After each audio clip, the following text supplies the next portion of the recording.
Here at this park, in May of 2002, the body of Max Spongello had been found dead. First report came from an elderly woman in the neighborhood to have seen two men arguing on the playground from her living room nearly 200 yards away. She reported to have heard 3 shots, one man shooting the other. She described the murderer as Caucasian, short stature, dark pants, and a dark shirt.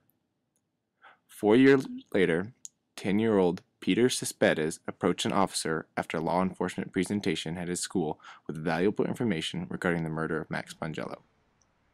Peter has claimed to have been on the playground around sunset, disobeying his parents' curfew rules, playing in a playhouse where he heard the 2 men arguing and saw one man with a handgun and shoot the other. He reported that the killer jumped in a red car and sped off. When the case went to court in December of 2006, Peter was interviewed several times. Each time he was interviewed, his report became more elaborate and detailed. Answers during these interviews seemed to change between interviewers, and their questions.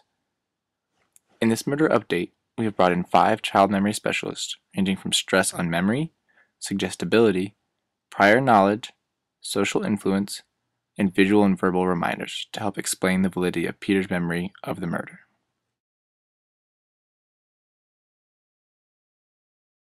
And we're here now with Dana Norwood. She's a specialist in the stress and memory area. She's also commenting on the case with Peter. Thank you, Ms. Norwood, for coming here today to answer questions. I just had a few. First, what does stress have to do with memory anyways? Stress level can determine the accuracy of recall. Most people would think that high levels of stress during a traumatic event would make them remember the event easier. But studies have shown that high stress levels can lead to forgetting. Same with low stress levels. The ideal level of stress for recalling is at a moderate level. Another study showed that increased cortisol level, the stress chemical, is related to increased memory ability. Okay, I see. So how much stress do you think Peter experienced during the traumatic event, that is? I would say that it's at a moderate level because he was just seeing the murder. It wasn't happening to him, and it wasn't happening to someone he was close to. And his life also was not threatened. Okay. What kind of factors make it believable in a testimony, that is? Confidence plays a big role in whether a testimony is believable. If they are confident in their answers, then they are more likely to be telling the truth. Also, stress. If they seem stressed during questioning, they may not be completely accurate. So in your personal opinion, do you think it's a reliable, do you believe Peter, what he says in the court case?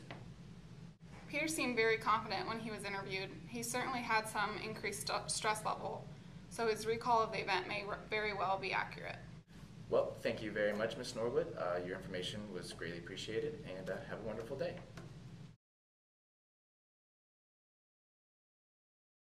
I'm here with Dr. Sarah Peterson, who's a specialist in suggestibility in an interview setting. Welcome, Dr. Peterson. I'm glad you could be here today. Thank you for having me, Brandon. I understand you have some concerns about Peter's testimony in the case. Yes, I absolutely do. Due to the suggestive nature of the interviews, I feel that there are some definite questions about Peter's reliability as a witness in this case. When you mention the suggestive nature of the interviews, what exactly do you mean by that? Well, Brandon, I'm talking about when an interview has an agenda or predetermined thoughts about how questions should be answered, which leads the witness to answer questions in a way that fits the interviewer's thoughts. Children are especially susceptible to suggestion in interviews. I see. How might this occur in an interview? Unfortunately, it's really quite easy for this to happen, and there are a number of ways that suggestibility can sneak into an interview. First of all, research shows that an interviewer's nonverbal behaviors can affect a child's suggestibility. If an interviewer is supportive and smiling, children tend to be more accurate and more resistant to suggestive questions.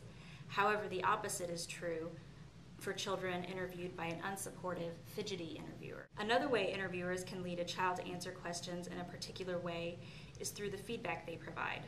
For example, they can positively reinforce misinformation or give disconfirming feedback.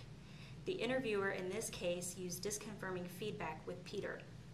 After Peter gave an answer, the interviewer asked him if he was sure and then asked him a forced choice question, making him choose between his prior answer and another option.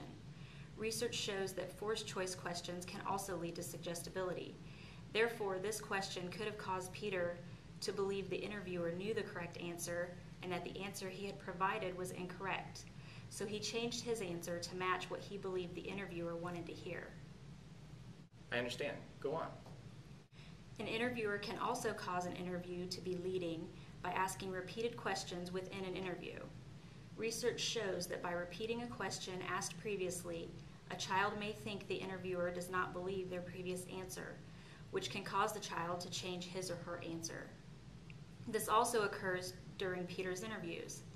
After stating he does not remember what the suspect and victim were arguing about, the interviewer rephrases the question and asks it again, urging him to think about it. Peter then claims they were arguing about drugs, but can give no further details. The interviewer seems satisfied with Peter's answer of drugs and does not press him further. Research has also shown that children are more likely to make errors of change following a suggestive interview. Thus, they are more likely to change their answers to what the interviewer is suggesting when they are subjected to leading questions. Peter changed his answers a few times throughout his multiple interviews, so this can cause some questions about his credibility. I understand. Go on. Finally, I believe that Peter's confidence in his answers should be looked at. Research has been conducted that demonstrates that children can reasonably monitor their answers and can show lack of confidence in responses they feel are wrong. Peter models lack of confidence in some of his answers by using phrases such as I think, I guess, and I'm not really sure. Since accuracy is key in eyewitness testimony, Peter's low confidence level in some of his answers should be paid attention to. Okay, that is very interesting information. Based on your research reviews and your expert opinion, would you say that Peter is a reliable witness for this case?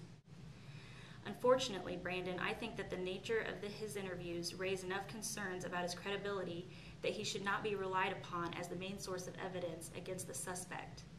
I would recommend that they use any other evidence as the foundation of their case because Peter's testimony may easily get picked apart by the defense. All right, well, thank you, Dr. Peterson, for your time. It's greatly appreciated, and have a wonderful day.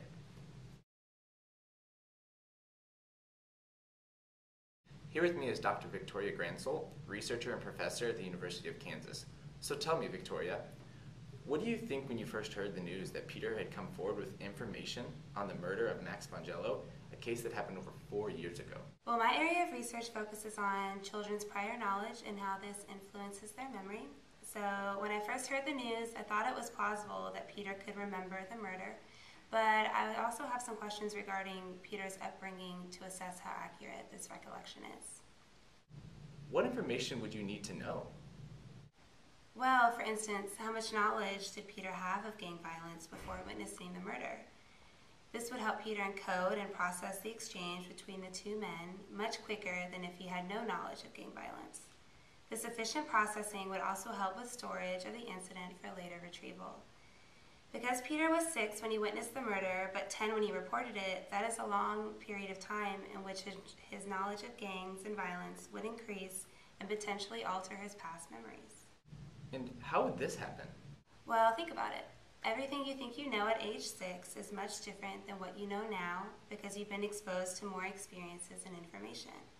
My research shows that when children are presented with new knowledge that is incongruent to their past memories, they will actively change their memory to coincide with their newfound knowledge, especially if this knowledge is of social interactions and stereotypes. In Peter's case, he grew up in a rough neighborhood in which criminal activity is not uncommon. Gaining more exposure to this over 4 years has the potential to influence his original memory. It is beneficial that this event is novel and very specific because Peter's age now and at the time of the murder is cognitively mature enough to not only identify the source of his social knowledge, but also monitoring any additional knowledge he receives over the years when related to the Spongello murder. So it sounds to me like you feel Peter would have been able to accurately recall what he'd witnessed over 4 years ago, correct? Given the information I've been provided and my experience with children's memory and the effects of knowledge prior to witnessing an event, yes, I think it is quite possible that Peter could be able to accurately call what he witnessed. All right, well, thank you, Dr. Gransel. We appreciate your time and have a wonderful day.